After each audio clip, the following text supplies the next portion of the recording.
Bismillahirrahmanirrahim. Assalamu alaikum. In today's lecture, we will study about truth table and some examples. Okay ji, let's consider a compound proposition और हमने इसका truth table बनाना है. जब हमने truth table बनाना है तो हमारा पहला टास्क ये होगा कि हम आइडेंटिफाई करें कि हमारे टेबल के अंदर टोटल नंबर ऑफ़ रोज़ कितनी आएंगी. रोज़ को आइडेंटिफाई करने का मतलब है कि हमारे total number of possible input combinations क्या होंगे, और यहाँ पे हमारे पास जो कम्बिनेशन होते हैं दे शुड बी यूनिक, कोई भी रेपिटेशन नहीं आनी चाहिए और हर पॉसिबल कम्बिनेशन हमारे ट्रूथ टेबल में शो होना चाहिए. उसके लिए we are going to use a formula that is number of rows is equals to 2 raised to power n. अब यहाँ पे n is basically the number of unique variables. हम अपने कंपाउंड प्रोपोजिशन में यूनिक वेरिएबल आइडेंटिफाई करते हैं. First one is p, second one is q. यहाँ पे अगर आप देखो negation of p is not a unique new variable. ये हमारा ऑलरेडी डिफाइंड p वेरिएबल है जिसके ऊपर हमने एक ऑपरेटर लगा लिए. एज अ रिज़ल्ट हमारे पास निगेशन ऑफ p आ गया. So basically we have 2 variables. तो जब आप फॉर्मूला में पुट करोगे that is 2 raised to power 2 हम फिल करेंगे तो हमारे पास आंसर आ जाएगा 4. इट मीन्स कि हमारा जो ट्रुथ टेबल बनेगा उसके अंदर टोटल 4 रोज़ आएंगी. Let's create the truth table. जब हम ट्रुथ टेबल बनाने लगेंगे हमारे first 2 column will represent the all unique variable that is p और हमारे पास सेकेंड वेरिएबल इज़ q. तो हमने अपने वेरिएबल्स को रिप्रेजेंट कर दिया. इसके बाद अब हम अपने टेबल को फिल करना स्टार्ट करेंगे. हमने ये चीज़ बहुत ध्यान में रखनी है कि हमारे ऑल पॉसिबल कम्बिनेशंस यहाँ क्रिएट हो जाएं. इसके लिए we are going to use a trick. As a result क्या होगा, हमारे हर कम्बिनेशन रिप्रेजेंट हो जाएगा. यहाँ पे आप चेक करो, हमने आइडेंटिफाई किया है कि हमारी रोज़ टोटल 4 होंगी. अब इन रोज़ में वैल्यूज़ या तो ट्रू आएगी या फिर फॉल्स आएगी. हम यहाँ पे नेक्स्ट स्टेप करेंगे कि हम आइडेंटिफाई करेंगे कितनी रोज़ में हमारा ट्रू आएगा और कितनी में फॉल्स आएगा. उसको आइडेंटिफाई करने के लिए हम कहते हैं कि आपने half number of rows will be true, half will be false आनी चाहिए. अब कैसे फिल करेंगे, आपके पास ये जो नंबर है इस नंबर को आप हाफ करो तो एज अ रिज़ल्ट आपके पास आ जाएगा 2. इसका मतलब है पहले कॉलम में that is your p column, इसमें 2 रोज़ ऐसी होंगी जिनमें कंसेक्टिव ट्रू आएगा और 2 ऐसी होंगी जिनमें फॉल्स आएगा. So let's fill this one. हमने पहली 2 रोज़ में लिख दिया ट्रू और 2 ही कंसेक्टिव जो लास्ट रोज़ थी उनमें हमने स्पेसिफाई कर दिया फॉल्स. अब हम मूव ऑन करते हैं नेक्स्ट कॉलम में दैट इज़ q. अब q के लिए हमारी पहले कॉलम में कितनी रोज़ कंसेक्टिव थी, 2 रोज़ कंसेक्टिव थी. अब इस 2 का हाफ करो, हमारी उतनी रोज़ में हम ऑल्टरनेट करेंगे. 2 का हाफ इज़ 1. इसका मतलब है पहले आपका ट्रू आ जाएगा, नेक्स्ट रो में आपका फॉल्स आ गया. रिपीटिंग द सेम कम्बिनेशन, पहले ट्रू आ गया और फिर हमारे पास फॉल्स आ गया. अब नेक्स्ट स्टेप में हम अपने कॉलम्स के फिल करेंगे with the help of the operator. Operators हम with the help of precedence deal करेंगे क्योंकि एज अ रिज़ल्ट हमारे पास ट्रुथ वैल्यू सही आएगी.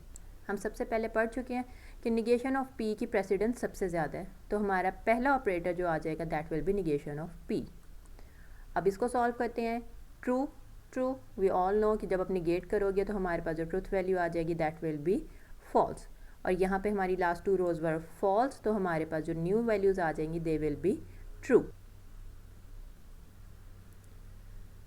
अब हम बात करते हैं नेक्स्ट ऑपरेटर किसकी प्रेसिडेंस ज़्यादा है. वी नो कि एंड ऑपरेटर की प्रेसिडेंस ज़्यादा है, तो हमारे पास पहला ये यहाँ पे कॉलम आ जाएगा that will be q and negation of p. It means now we are going to deal with this and this column. अब यहाँ पे हम एंड ऑपरेटर लगाएंगे. वी नो एंड ऑपरेटर में अगर एक भी वैल्यू फॉल्स हो जाए तो as a result compound proposition false हो जाएगी. So true and false that is false, false and false again false, true and true true, false and true false. हमारे पास फिल हो गया. Now moving on to the next operator implication, जिसकी precedence सबसे लो है.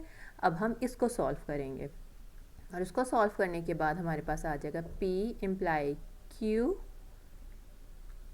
And negation of p.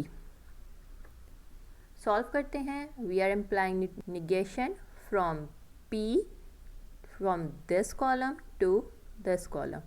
True imply false, we all know that it's false. True imply false again false.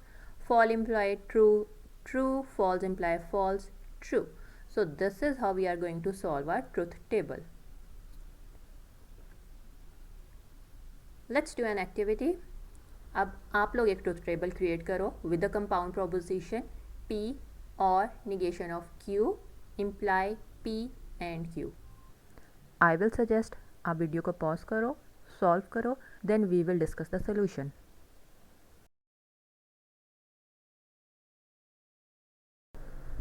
Let's discuss the solution for given compound proposition. हम सबसे पहले number of rows identify करेंगे using the formula 2 raised to power n. हमारे unique variables are again p and q. 2 variable हैं, so the number of rows will be 2 raised to power 2 equals to 4. हमने अपना truth table बना लिया और उसके according हमने 4 रोज आइडेंटिफाई कर ली. अब जब हम टेबल फिल करेंगे तो टेबल फिल करते हुए हम अपने कॉलम्स कंप्लीट करेंगे for variable p and q. जब हम p को फिल करने लगेंगे, हमने कहा था हम फार्मूला की हेल्प लेंगे जिसमें हमें पता लगा था हमारी 4 रोज़ हैं, तो हम 4 को हाफ करेंगे, दैट विल गिव यू 2. तो हमने consecutive 2 time true value specify कर दी और लास्ट में हमने 2 टाइम फॉल्स वैल्यू स्पेसिफाई कर दी. Then moving on to the column q में हमारे पास 2 का हाफ इज़ 1. हमने 1 टाइम ट्रू लिखा, 1 टाइम फॉल्स लिखा और सेम पैटर्न को रिपीट किया. उसके बाद आप जब अपने ट्रुथ टेबल में देखोगे तो हमने सबसे पहले निगेशन ऑफ q को सॉल्व किया because negation have the highest precedence. उसके अकॉर्डिंग हमारा q ट्रू था, फॉल्स हो गया, फॉल्स ट्रू हो गया, रिपीटिंग द सेम थिंग. उसके बाद जब आप चेक करोगे हमारे पास पैटर्न में ब्रैकेट्स हैं, ब्रैकेट की प्रेसिडेंस इज़ हाईएस्ट, तो ईदर वन आप या इसको सॉल्व करो या इसको सॉल्व करो, दोनों की बात सेम है. इसलिए हमने पहले p और निगेशन ऑफ q को सॉल्व किया. p हमारा ये कॉलम आएगा, निगेशन ऑफ q हमारा ये आएगा. हमने और ऑपरेटर अप्लाई किया विच सेज कि अगर आपकी एक भी ट्रूथ वैल्यू ट्रू है तो answer will be true. True और false, true, again true and true gives you true. False और फॉल्स, हमारे पास फॉल्स आ गया, लास्ट में हमारे पास फॉल्स और ट्रू, ट्रू आ गया.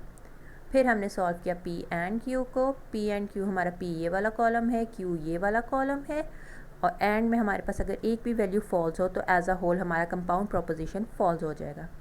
So this is the only row जब हमारी दोनों ट्रूथ वैल्यू ट्रू हैं, वी गॉट ट्रू हेयर, और बाकी सारे में हमारे पास फॉल्स आ गया. और लास्ट में हमने अपने इम्प्लीकेशन ऑपरेटर को सॉल्व किया और इम्प्लीकेशन में सॉल्व करते हुए we are moving from this thing to this p and q और हमारे पास आ गया true imply true gives you true, true imply false, हमारे पास फॉल्स आ गया, false imply false, again we get true here and true leading to false, हमारे पास आंसर फॉल्स आ गया. So this is how we are going to solve our truth table. Time for some homework. You are given with some compound propositions. You are supposed to identify the number of rows और उसके according फिर हम अपना truth table draw करेंगे. Your first compound proposition is negation of p and q. Second one is negation of p and q or negation of r. Third one p or q and negation of p and q. Last one is negation of p by conditional negation of q. Biconditional operator q, biconditional r. Okay ji, that's all for today. Thanks for watching.